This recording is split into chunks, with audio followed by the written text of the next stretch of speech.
नमस्कार, SBT news में आपका स्वागत है। पेश है 19 अगस्त गुरुवार शाम 7:15 बजे राजस्थान की बड़ी खबरें।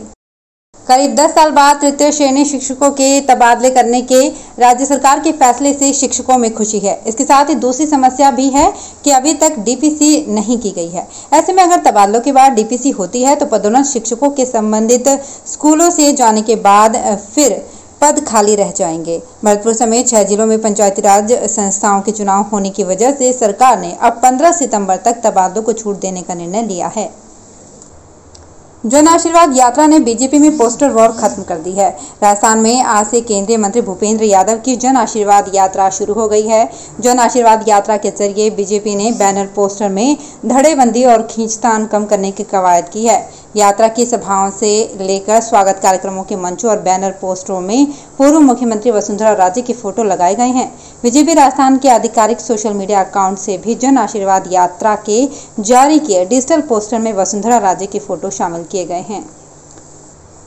भाजपा के राजस्थान प्रदेश प्रभारी अरुण सिंह ने किसान आंदोलन को लेकर बड़ा बयान दिया है। जयपुर एयरपोर्ट पर मीडिया से बातचीत में अरुण सिंह ने किसान आंदोलन से जुड़े एक सवाल पर कहा कि जो लोग बैठे हैं वे किसान नहीं हैं। सिंह ने आरोप लगाते हुए यहां तक कहा कि जो लोग धरने पर बैठे हैं वे मुख्यमंत्री अशोक गहलोत के कहने पर वहां मौजूद हैं। सिंह यहां केंद्रीय मंत्री भूपेंद्र सिंह यादव की जन आशीर्वाद यात्रा के कार्यक्रम में शामिल होने पहुंचे हैं।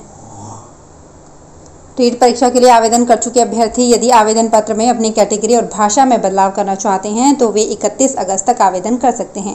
राजस्थान माध्यमिक शिक्षा बोर्ड ने इस संबंध में नोटिफिकेशन जारी किया है।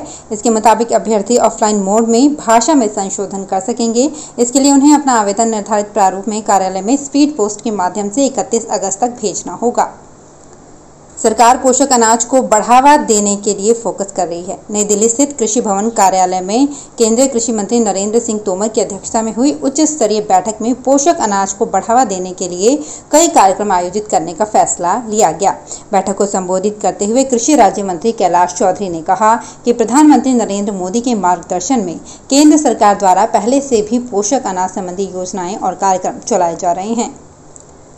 नागौर जिले के खींवसर थाने के एक पुलिसकर्मी का फरियादी के साथ रिश्वत के लेन देन को लेकर बातचीत का एक ऑडियो सामने आया है। ऑडियो में पुलिस कांस्टेबल आशाराम मीना जमीन के मामले में फरियादी पुसराम से मामला दर्ज होने के बाद थाने में दी गई रिश्वत के बारे में पूछ रहा है और ये कहता भी सुनाई दे रहा है कि हेड कांस्टेबल रामरतन को कितने रुपए दिए और बाहर चाय के ढाबे वाले को कितने रुपए दिए। उसके सवालों के जवाब में फरियादी ने कहा कि मामला दर्ज करने वाले हेड कांस्टेबल रामरतन ने 4000 लिए और बाहर चाय के ढाबे वाले को भी 1000 दिलाए हैं।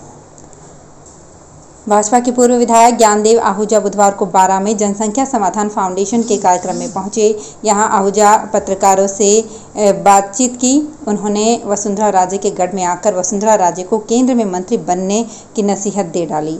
उन्होंने कहा कि वसुंधरा राजे 2 बार सीएम रह चुकी हैं। राजस्थान में किसी नए व्यक्ति को मौका दिया जाए, वे खुद केंद्र में मंत्री बने। राज्य भर के सरकारी व प्राइवेट डीएड कॉलेज में फर्स्ट और सेकंड ईयर के एग्जाम 2 सितंबर से शुरू होने जा रहे हैं। शिक्षा विभाग अभी इस परीक्षा के लिए ऑनलाइन ही आवेदन ले रहा है। ऐसे में कॉलेज प्रबंधन परेशान है। रोज स्टूडेंट्स के ऑनलाइन आवेदन की कमियां पूरी करने में ही लगा है। इस बीच शिक्षा विभाग ने गुरुवार को एक आदेश जारी करते हुए डीएड एग्जाम के लिए ऑनलाइन आवेदन की लास्ट डेट 24 अगस्त कर दी है। फीस जमा करने की लास्ट डेट अब 25 अगस्त होगी।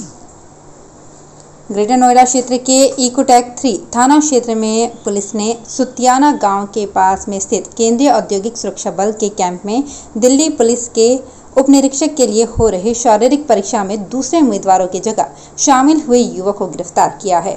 शारीरिक परीक्षा में राजस्थान के अलवर का राहुल मीणा अपने छोटे भाई रवि कुमार की जगह परीक्षा दे रहा था। पुलिस ने उसे गिरफ्तार कर लिया। राजस्थान लोक सेवा आयोग की ओर से लेक्चरर आयुर्वेद एवं भारतीय चिकित्सा विभाग समीक्षा परीक्षा 2021 का आयोजन 11 से 13 नवंबर तक किया जाएगा। आयोग ने इस परीक्षा की तिथि गुरुवार को जारी कर दी। आयोग सचिव शुभम चौधरी ने बताया कि इस परीक्षा का विस्तृत कार्यक्रम यथासमय जारी कर दिया जाएगा। आयोग द्वारा आयोजित की जाने वाली व्याख्याता आयुर्वेद भारतीय चिकित्सा विभाग का पाठ्यक्रम वेबसाइट पर 4 अगस्त को जारी किया जा चुका है। अजमेर सहित प्रदेश के विभिन्न जिलों में कृत्रिम गर्भाधान कार्यक्षेत्र के विस्तार के लिए 500 मैत्री केंद्र खुलेंगे। इनके माध्यम से ग्रामीण क्षेत्र के 500 बेरोजगारों को स्वरोजगार का अवसर मिलेगा और पशुधन की नस्ल में सुधार होगा। राजस्थान पशुधन विकास बोर्ड इसके लिए कार्य कर रहा है। अजमेर सहित पशुपालन विभाग के सभी जिला संयुक्त निदेशकों से 7 दिन में इस मामले में रिपोर्ट मांगी गई है। मनरेगा योजना में भ्रष्टाचार और फर्जीवाड़ा रोकने की कवायद के बीच राज्य सरकार ने अब नरेगा श्रमिकों की हाजिरी ऑनलाइन करने की प्रक्रिया शुरू कर दी है। इसके बाद मैट अथवा सरपंच नाम मास्टर रोल में फर्जी नाम लिख सकेंगे और ना ही उनकी फर्जी हाजिरी लगवा सकेंगे। ऑनलाइन हाजिरी शुरू करने के बाद दोहरे नाम भी पकड़ में आ जाएंगे। ट्रायल के रूप में सवाई माधोपुर जिले की गंगापुर सिटी और बामनवास की 5-5 पंचायतों में ऑनलाइन हाजिरी शुरू की गई है। राजस्थान में बिजली संकट गहरा गया है और ग्रामीण क्षेत्रों में 1 से 2 घंटे की कटौती शुरू हो गई है। पिछले लगभग 1 पखवाड़े से राजस्थान में बरसात का दौर खत्म सा हो गया है। इसके चलते एग्रीकल्चर और घरेलू बिजली की मांग लगातार बढ़ती जा रही है। यही नहीं, कोयले की खरीद का भुगतान नहीं होने के चलते फर्मों ने कोयले की आपूर्ति रोक दी है। इसके कारण 2400 मेगावाट की थर्मल इकाइयों को बंद करना पड़ा है। राजस्थान के 6 जिलों में पंचायती राज चुनाव हो रहे हैं। ज़्यादा से ज़्यादा जिला परिषद और पंचायत समितियों में अपने बोर्ड बनाने के लिए राजनीतिक दल तरह तरह के दांव खेल रहे हैं। नामांकन वापसी की प्रक्रिया अब संपन्न हो चुकी है और अब मान मनोबल करने के बावजूद कई बागी चुनाव में अपनी ताल ठोक रहे हैं। पार्टी के खिलाफ जाकर ये बागी चुनावी मैदान में हैं, लेकिन इसके बावजूद कांग्रेस इन बागियों पर कोई कार्यवाही नहीं करेगी। भरतपुर के पूर्व राज परिवार की कलह अब पुलिस तक पहुंच गई है। भरतपुर के पूर्व महाराजा और कांग्रेस विधायक विश्वेंद्र सिंह के खिलाफ उनके बेटे अनिरुद्ध सिंह ने पुलिस में शिकायत दर्ज कराते हुए खुद को अपने पिता से जान का खतरा बताया है। भरतपुर पुलिस अधीक्षक को दी गई शिकायत में अनिरुद्ध सिंह ने आरोप लगाया है कि उनके पिता विश्वेंद्र सिंह की कोर टीम के लोग उसे जान से मारने की धमकी दे रहे हैं। तो फिलहाल इस बुलेटिन में इतना ही। फिर हाजिर होंगे कुछ और बड़ी खबरों के साथ। एसबीटी न्यूज़ के और भी वीडियोस को देखने के लिए हमारे चैनल को सब्सक्राइब करें और नोटिफिकेशन पाने के लिए बेल आइकन को प्रेस करें।